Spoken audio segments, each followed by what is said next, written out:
guys, and welcome to another Rushdown review. This is going to review for the newly released Child of Light, which is on multiple platforms on PS3, PS4, Xbox One, Wii U. I think it's on Steam. It's on a pretty good amount of consoles for this game.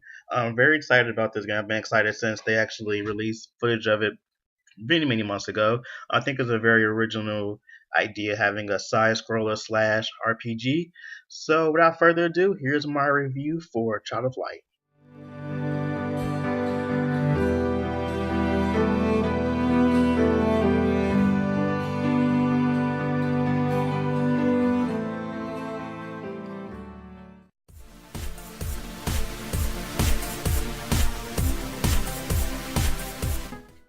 Alright, so the story of Child Life centers around a girl named Aurora, and she's plagued with this type of illness that makes her fall into sleep, kind of like a lot of other Disney fairy tales. She wakes up, she finds herself in this really cool, mystical, surrealist like land called Lemuria, which had its sun, moon, and stars taken away by this evil dark queen named Umbra. Aurora then has to go and recover all these celestial bodies, and of course, the end would be her finding her father, who was the Duke. The game, you have like a whole bunch of different characters, different types. You have this court jester girl. You have this little gnome guy, and then you have your sister actually too is one of the playable characters. I thought the story was pretty straightforward. It's not really one of those, I have to put a whole bunch of like emphasis on, too many different plot devices, stuff like that. It's pretty straightforward to the point. I think that it was good that they didn't try to go too deep into like this really overly complex storyline because the game is pretty short too, so they can't really drive a lot of like things in there.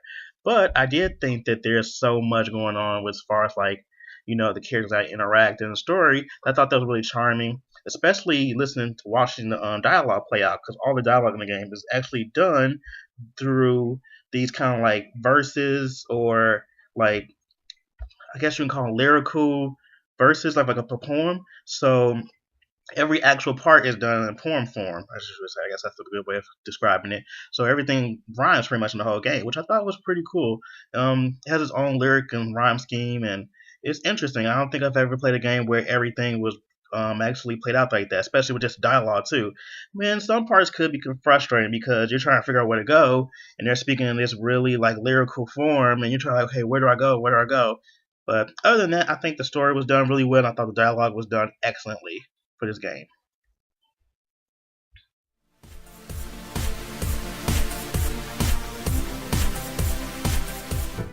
Alright, so the actual gameplay and mechanics of this game plays pretty similar to just about any um, platformer side scroller you played probably in your past. It has a lot of cool features and elements. On the very beginning of the game, you are able to just do your standard run, jump, and to different platforms.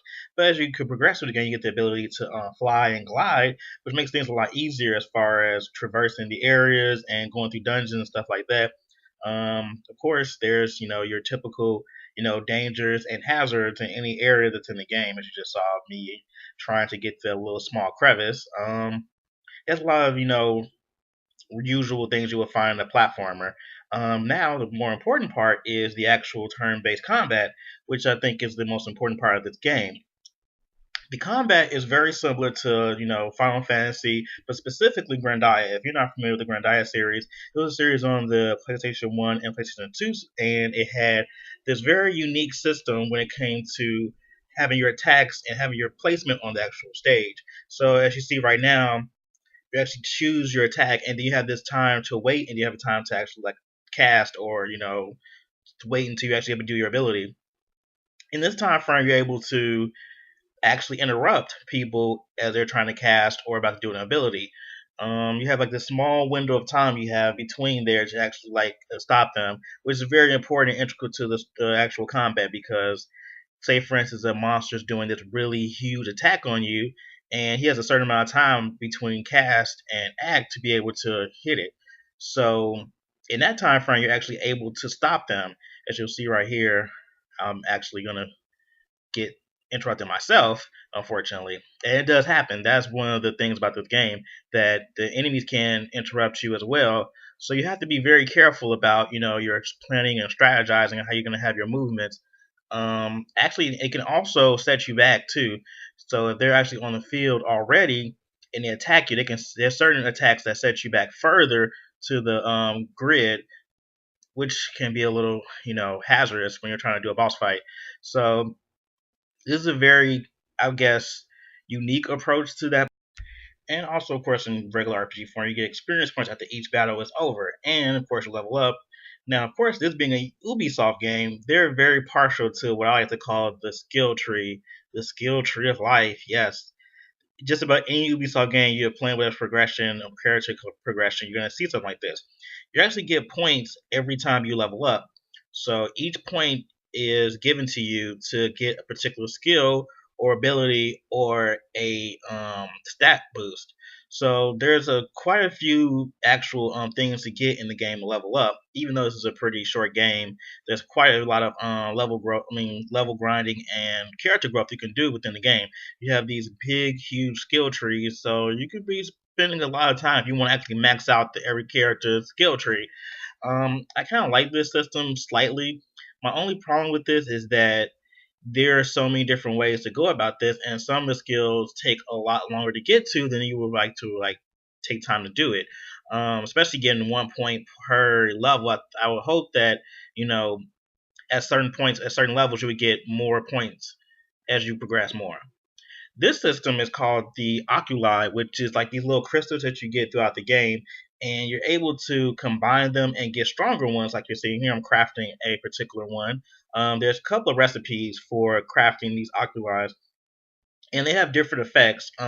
Depending on where you equip them, they can be done to equip for stat boost or for turning your attack to a different element or blocking yourself from different element or things like that or increasing your magic. So there's a lot of good ways to increase your character's abilities within the game, not just leveling up.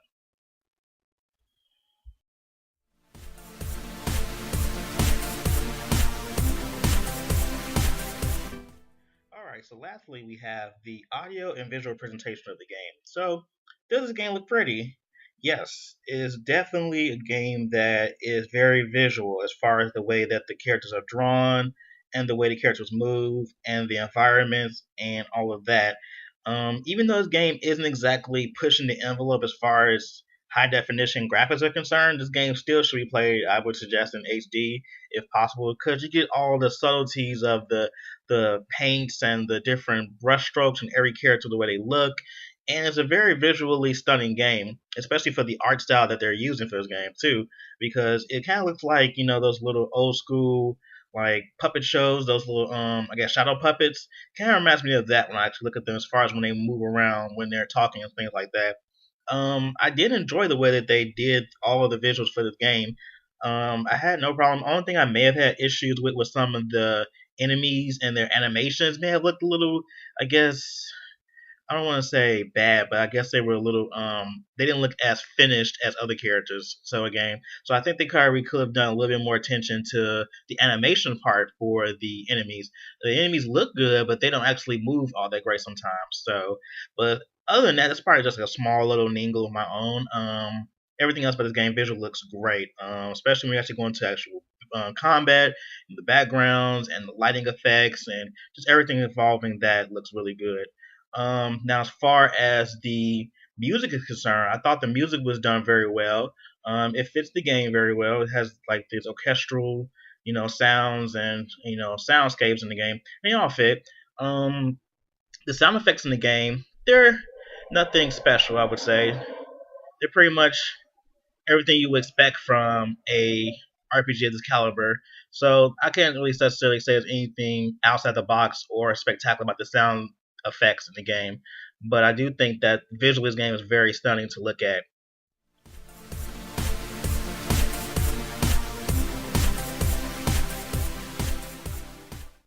All right, so my conclusion to my review of Child of Light, my overall experience with this game was actually really great. I don't have many things about this game I find wrong about it, which is shocking, seeing as how I'm not as partial to many, I guess, WRPGs, but this game was, I guess, promoted to be a JRPG. It does have a lot of JRPG elements to it, but it has its own, I guess, it's done through a perspective of what a Western person would do if they were doing a JRPG, which I appreciate that this game has its own identity. I don't feel like, other than the battle system being similar to Grandia, I don't think this game has many. It doesn't pick from too many different elements of other games. It does borrow from a lot of lore from like classic fairy tales and things like that. But other than that, the story I thought was pretty solid. I thought the gameplay was great. The visuals are amazing. There's not much I can say about this game that is bad. My only little small remarks would maybe have been just some of the animations for some of the enemies, and the fact that there's no bestiary. I would have liked that probably. That's just my own personal thing. I would like to have like a little like storage and like glossary of all the enemies, and probably a little bit more glossary and maybe some more text about different elements as far as the gameplay is concerned. Actual somewhere actually read it afterwards. I'm very text heavy when it comes to RPGs. And I think that I would have preferred to actually have a section squared off specifically for quests and not have the quests be actually in the inventory, because that would have been good too. But I figured this is probably their own particular style choice, and they want to make this game done this particular way, so I won't take too much away from that. And overall, I think this game is a great addition to anyone who enjoys JRPGs or RPGs in general, or just want something different and pretty to look at, or just like the more artsy, cool hipster game. This pretty much falls into a lot of different categories of different gamers. So I think this game will appeal to different people who like video games in general. And my final grade for this game was an A plus. I thought this game was exceptional in all particular areas. There was a slight, I guess, drawbacks to certain things, and I think there's a few things I didn't necessarily care for or like. But overall, I did appreciate a lot of the design choices they did make for this game, and I think this game has very few flaws in it, so that's why I'm giving this game an A plus. So tell me what you think below, the comment below on the actual video. Tell me if you like the video. Tell me what you think about the video. Tell me if this video sucks, or if you think my grade is a little too high for this game, or whatever you may think. Please continue to support Rushdown Radio. Go to our website at rushdownradio.net for more information and more videos and more reviews and more news about video games in general. Thanks for tuning in, and we'll see you next time.